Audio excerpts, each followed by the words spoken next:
tal? ¿Cómo están? Bienvenidos nuevamente a nuestro canal del ABC de Tu Dinero. Hoy queremos abordar un tema que el título puede parecer que nos induce a pensar en la parte numérica de las finanzas, ¿sí? Pero vamos a ver que los errores financieros que cometemos muchas veces no tienen que ver con cálculos matemáticos, ¿sí?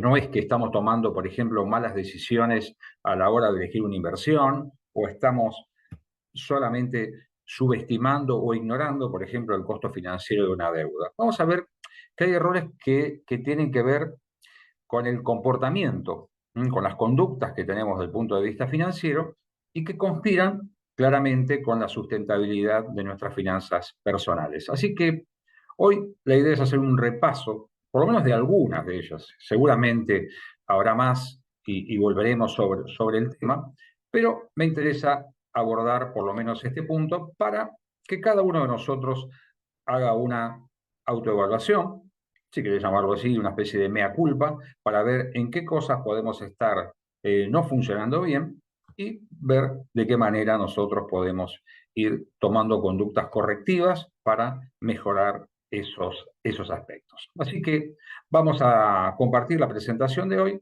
y ir comentando los puntos de más interés.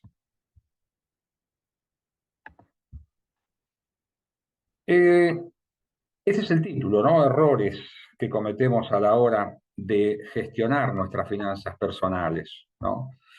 Eh, Vamos a ver que lo hemos separado por los pilares centrales que conforman la gestión de nuestras finanzas y vamos a ir mencionando algunos, ¿no? Va a aparecer la inflación, va a aparecer también el tema del ahorro, va a aparecer el tema del consumo. Van a ser esos elementos, los cuatro pilares: ingreso, gasto, consumo, deuda y ahorro. Siempre lo tenemos que mencionar, se tienen que manejar de manera armónica, es decir, no hay decisiones financieras disociadas. Es decir, vos no podés tomar decisiones financieras vinculadas al ahorro desconociendo la naturaleza de tu ingreso o tus comportamientos de consumo. Y viceversa. Nosotros llamamos muchas veces que hay como políticas activas, ¿no? Es decir, bueno, yo quiero tener una política activa de ahorro. Bueno, muy bien, sabés que eso va a conspirar con tu capacidad de consumo o con las decisiones de consumo que tengan o con tus decisiones de endeudamiento. Vamos a ver cómo siempre necesitamos conciliar los pilares de las finanzas personales. En el temario, ¿sí? Vamos a hablar de los errores y del impacto de esos errores, ¿sí? Del impacto de esos errores en tus finanzas. Vamos a referirnos al ingreso, el comportamiento del ingreso, sea en un entorno inflacionario o un entorno donde la inflación está ausente, o por lo menos no tiene una dimensión, una relevancia, como podemos encontrar en países, ya digo, como Argentina u otros países donde los niveles inflacionarios son realmente importantes, con inflaciones que anualizadas superan el 100%, no es decir, realmente una locura. Vamos a ver el manejo del gasto, del consumo y ver qué está pasando por ahí. Endeudamiento y toxicidad, las deudas tóxicas, las deudas tóxicas. A veces se habla de deudas buenas y deudas malas. Hoy vamos a mencionar las tóxicas, ¿no? En el capítulo de las malas, aquellas que terminan, digamos, agregando elementos negativos en el cuerpo financiero, si querés llamar así, y cómo complican nuestro funcionamiento. Y el tema del ahorro y la fragilidad financiera. Vamos a empezar entonces. Eh, Primero, el tema de cómo entender la lógica del error, ¿no? Es decir, qué cosas no estamos haciendo bien, ¿no? Y a la hora de entender los errores, que van a tener distintas manifestaciones, pero que en definitiva lo que van a generar es la impotencia en la gestión de tus finanzas, o como que hay algo que, aunque vos no lo veas o todavía no lo tengas incorporado, este tema que decimos de la coordinación de las cuatro variables que manejan tus finanzas personales, eh, estas cuestiones que generan impotencia a veces obedecen a cuestiones de diseño. Es decir, nosotros llamamos de diseño cuando vos tenés mal articuladas tus finanzas, directamente. Es decir, vos encontrás esas cuestiones de impotencia de pagar tus deudas o de poder generar una capacidad de ahorro. ¿Por qué? Bueno, porque en el diseño ¿no? En el diseño que se tendría que traducir en una planificación financiera, vos estás tomando decisiones que son inconexas. Es decir, que pueden ser interesantes, pueden tener buenas intenciones, pero que si no las tenés coordinadas con las otras tres variables, bueno, ahí las cosas funcionan mal. Los errores pueden ser de diseño, de estructura, o pueden ser extraordinarios. Es decir, errores que vos cometés, venías manejándote bien y de golpe tomás una decisión extraordinaria, ¿sí? Infrecuente, que te saca de la cancha. Cuando hablamos del daño derivado de un error en nuestras finanzas, es importante conocer el daño, ¿no? Porque a veces son cuestiones pequeñas, ¿sí? Y a veces son cuestiones más trascendentes. ¿De qué tamaño de daño o error estamos haciendo referencia? Esos errores son fácilmente detectables o de alguna forma están larvados, están ahí escondidos, ocultos y no los podemos visualizar o no estamos todavía teniendo esa actitud de encontrar en dónde estamos haciendo las cosas mal, ¿no? Y más allá de esa capacidad de detección, que es una vez que encontramos, decir, mira, acá está el problema. Es decir, en este comportamiento o en estas decisiones que estoy tomando está la raíz del problema, lo cual requerirá un análisis de todas estas cuestiones.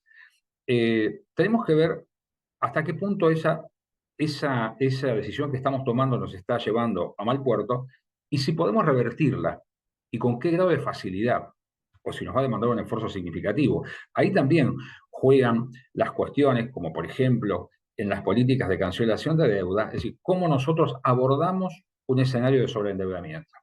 No, es decir, es fácil de resolver. Por el contrario, cuando advertimos ese error que estamos cometiendo, de golpe nos encontramos con una dificultad demasiado importante, con montos significativos y que nos va a exigir un esfuerzo significativo también. Y bueno, ahí vamos a ver que no solamente son las finanzas, sino también es nuestra conducta y nuestro temperamento para decir, bueno, ahora sí tengo que entrar por acá y no puedo eludir más esta cuestión. Empecemos a hablar del ingreso. Hablemos de ingresos fijos e ingresos extras, ¿no? Muchas veces se dicen, bueno, el problema no está en nuestra matriz de gasto, por ejemplo, sino está en la cuantía de nuestros ingresos. Y se plantea la idea de, bueno, generemos un ingreso adicional, ¿no? Algunos tienen quizá esa posibilidad de generar un ingreso extra. ¿Cómo? Quizá dentro del mismo empleo que tienen o dentro de la misma empresa, buscar formas de generar ingresos adicionales, otros buscando otra fuente de ingreso extra, lo cual claramente significa un esfuerzo. El ingreso en tiempos de inflación, recordemos siempre esta cuestión, ¿no? Que suele jugarnos malas pasadas, porque la trampa de la nominalidad con la que tanto nosotros insistimos, a veces nos distorsiona el modo de entender nuestro ingreso. Y vemos crecimientos nominales en el ingreso, pero eso a veces nos saca del foco de entender cuál es nuestra verdadera capacidad, de nuestro verdadero poder de compra para poder afrontar los gastos y los compromisos que tengo. Entonces, se da este fenómeno que nosotros mencionábamos en otro video, cuando decíamos cuántos días de trabajo necesitas para, y ver cómo va funcionando este juego, ¿no? Que funciona generalmente en dos velocidades, ¿no? Ingresos que tienen un comportamiento por lo general más lento, ¿m? Que vienen corriendo de atrás a los gastos, y gastos que se comportan a otra velocidad, ¿no? Y gastos que muchas veces, y esto no nos vamos a cansar de repetirlos, nos empiezan a demostrar hasta qué punto nosotros podemos controlarlos o no. Están ahí, forma parte de nuestra canasta, de nuestras pretensiones de consumo, pero bueno, hasta dónde nosotros podemos controlar, es decir, el gasto en sí y o su crecimiento.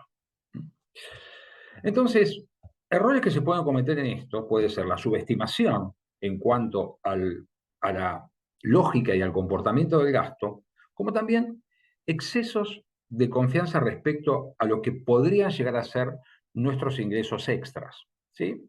Y depositar muchas expectativas en la consecución de esos ingresos adicionales que son los que nos van a permitir en algún momento alcanzar el equilibrio, ¿sí? Y esos ingresos pueden no aparecer, pueden demorarse o pueden realmente presentarse con una cuantía inferior a la que nosotros teníamos prevista.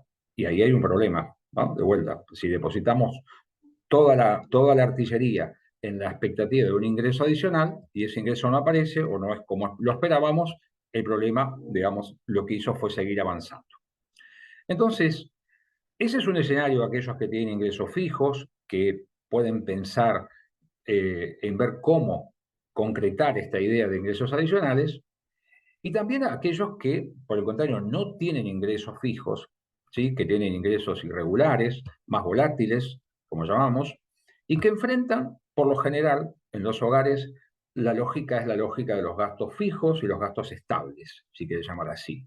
¿Sí? Gastos estables, una estructura que tiene, digamos, en apariencia, poco margen de maniobra, ¿no? Es decir, no se adapta al comportamiento del ingreso. El ingreso va por un camino, a un ritmo, y por otro lado van los gastos. Bueno, ahí ver, ¿no? De vuelta, no copiar patrones de consumo de terceros que tienen ingresos en magnitud y comportamiento distintos a los míos.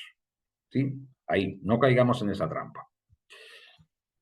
Esto nos lleva al paso siguiente, a pensar de vuelta en el tema del consumo y del gasto. Muchas veces tenemos todo dentro de una bolsa, ¿sí? Una bolsa donde no identificamos debidamente nuestros gastos, no los jerarquizamos, ¿sí? No establecemos prioridades, aunque las prioridades existan y se nos aparezcan de golpe frente a nosotros. Es decir, esta idea de anticiparnos en la comprensión de nuestros gastos y la toma de conciencia de los mismos es un factor que muchas veces, ante el desgaste que produce la administración de las finanzas personales, decidimos postergar, ¿no? Y decimos, necesito tanto por mes. Y en ese tanto por mes está todo, y todo no es igual. Así que en este punto es digamos, el paso inicial como para empezar a comprender, por lo menos, aunque no podamos inicialmente ejercer acciones, pero es un primer paso, el reconocimiento, la identificación. Cuando empezamos a abordar los gastos, empezamos a entender cuáles son gastos imprescindibles, de aquellos gastos que pueden generarnos satisfacciones, pero que no reúnen la condición de imprescindible. Y que quizás en este momento la situación nuestra no nos permite cumplir con lo que decimos aquí. Esos gastos que me dan a mí una satisfacción. ¿Sí? Ese me lo merezco, trabajo toda la semana, trabajo muchas horas, y finalmente esto es un gusto para mí, y me lo merezco. Bueno, sí, quizá te lo mereces, pero hoy no lo podés pagar. Dato. En este esquema donde nosotros nos movemos y donde en nuestra cabeza tenemos lo que llamamos la contabilidad mental y las cuentas separadas, ¿no? Esta plata es para acá, este dinero es para este otro rubro, y así vamos manejando cuentas separadas. La rigidez con que manejamos esas cuentas, esos frascos o esos cubos donde tenemos el dinero para eso, para ese otro destino, eh, nos complica. Nos complica. El dinero es un bien fungible, el dinero tiene que atender prioridades, ¿sí? El dinero no viene con una etiqueta que dice esto es para esto. A veces te puede servir, pero a veces también te puede complicar, ¿sí? Puede ser una guía, ¿sí? Puede ser una guía para hacer un esfuerzo, ¿sí? Pero no es la lógica de pensar el ingreso como un todo, el gasto como un todo, y ver cómo en ciertas categorías quizá puedas tomar decisiones de reducción. ¿Para qué? Para trasladar esa reducción a un aumento que no podés evitar en otro de los renglones de tu canasta de consumo. Si queremos también, hay situaciones que muchas veces los factores de desborde emocional nos llevan a conductas compulsivas, como en el caso de las compras. Esto es un tema que muchas veces está oculto, que genera muchos conflictos dentro de los hogares, por supuesto. Esto es un tema cuando conviven personas y hay una que está teniendo un comportamiento que quizá el otro desconoce, y ese comportamiento va a terminar inevitablemente pegando en el conjunto.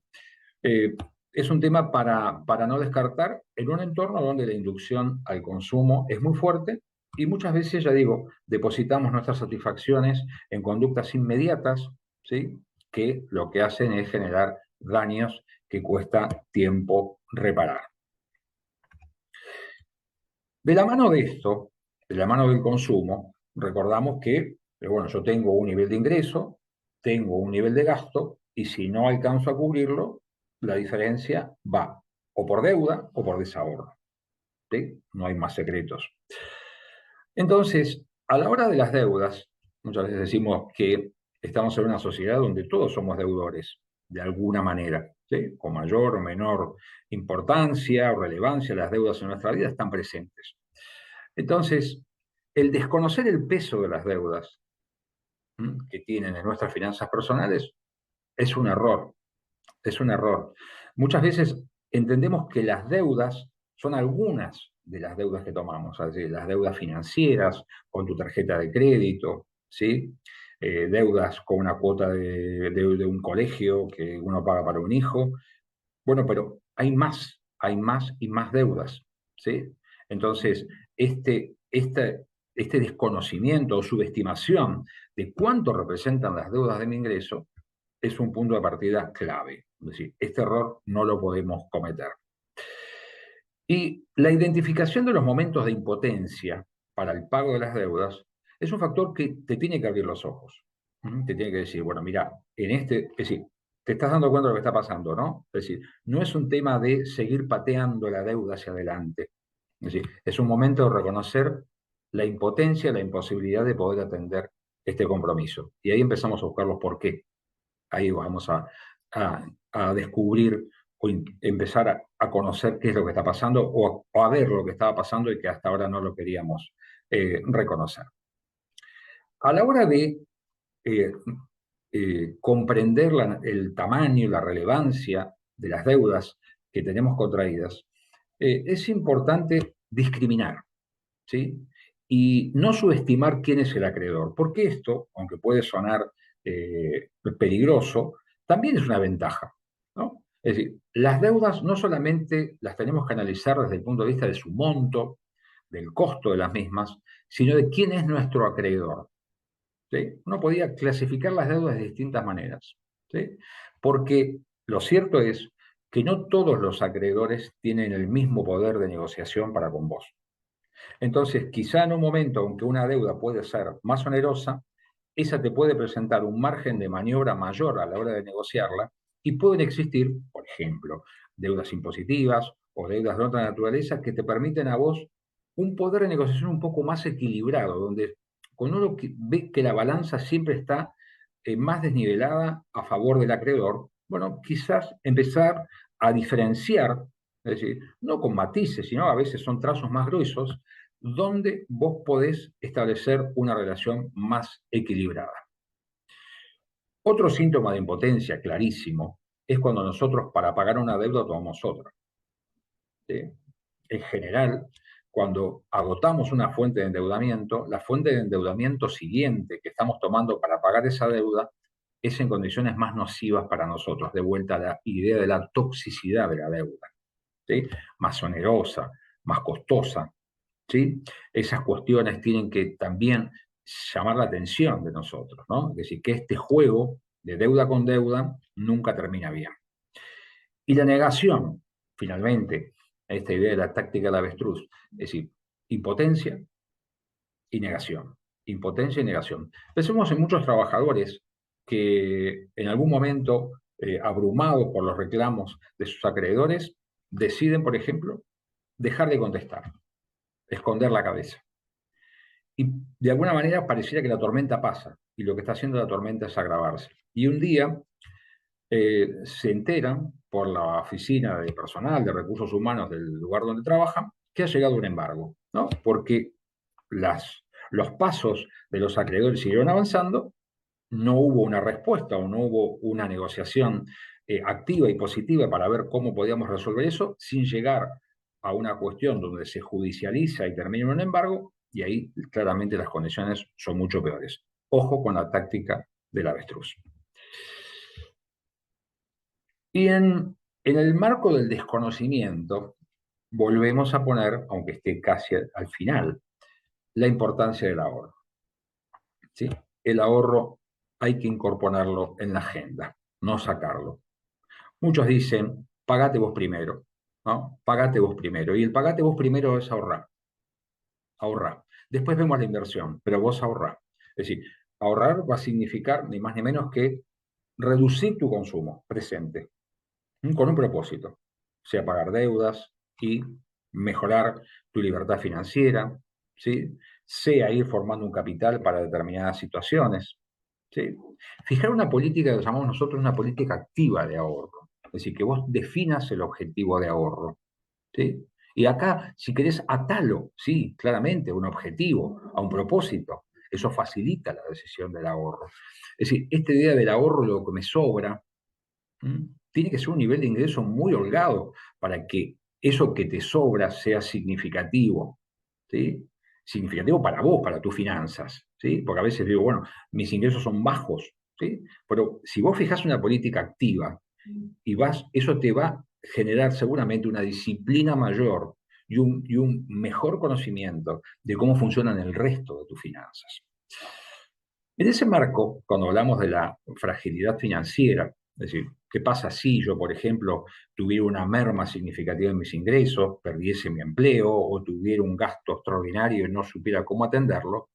Nos lleva a veces a sobrevalorar de una manera artificial cuál es nuestra capacidad para resistir, ¿sí?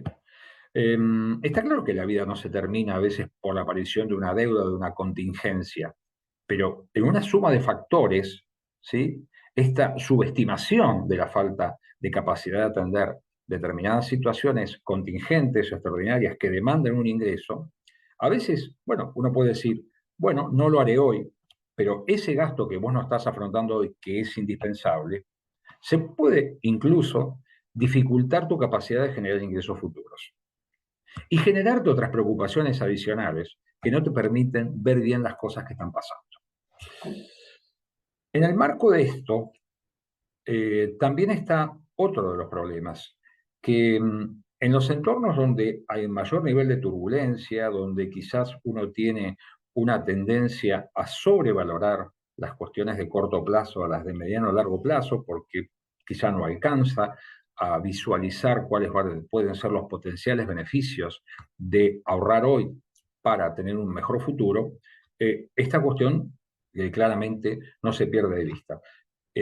Muchas veces aquellos que quieren juntar un capital para fortalecer sus ingresos pasivos el día en que accedan a la jubilación, toman la decisión tarde, ¿no? Y entonces el esfuerzo es tan significativo a una determinada edad para juntar un capital que directamente uno, digo, pierde el interés o la posibilidad de hacerlo. Así que buscar siempre el equilibrio entre el corto y el largo plazo y ver cómo introducimos políticas activas de ahorro y abandonar claramente este mensaje de el vamos viendo, ¿no? Ir tratando de resolver las cosas a medida que se presentan.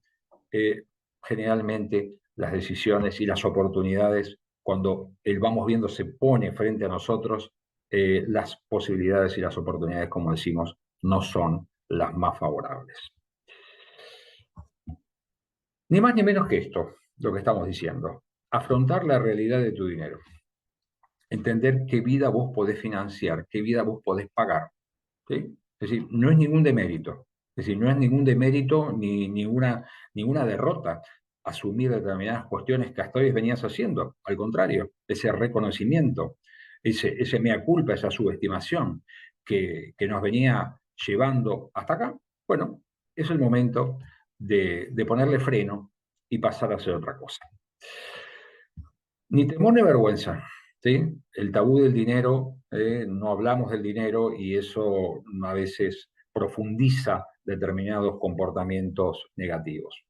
Revisar con inteligencia, con tranquilidad, es decir, qué es aquello que está provocando zozobras, movimientos inadecuados en nuestras finanzas personales, ¿sí? Ese es un punto en el que queremos centrarnos, ¿no? Abordar ese tema, es decir, hablarlo con otros, ¿por qué no? Hablarlo con los integrantes de tu hogar, tu pareja, tus hijos, quienes estén contigo viviendo. Bueno, es un tema que forma parte de un problema de todos, ¿sí? Finalmente, algunos aportan, otros no aportan, demandan, bueno, ver cómo conciliamos entre todos esta cuestión. Es decir, es el camino que tenemos que seguir.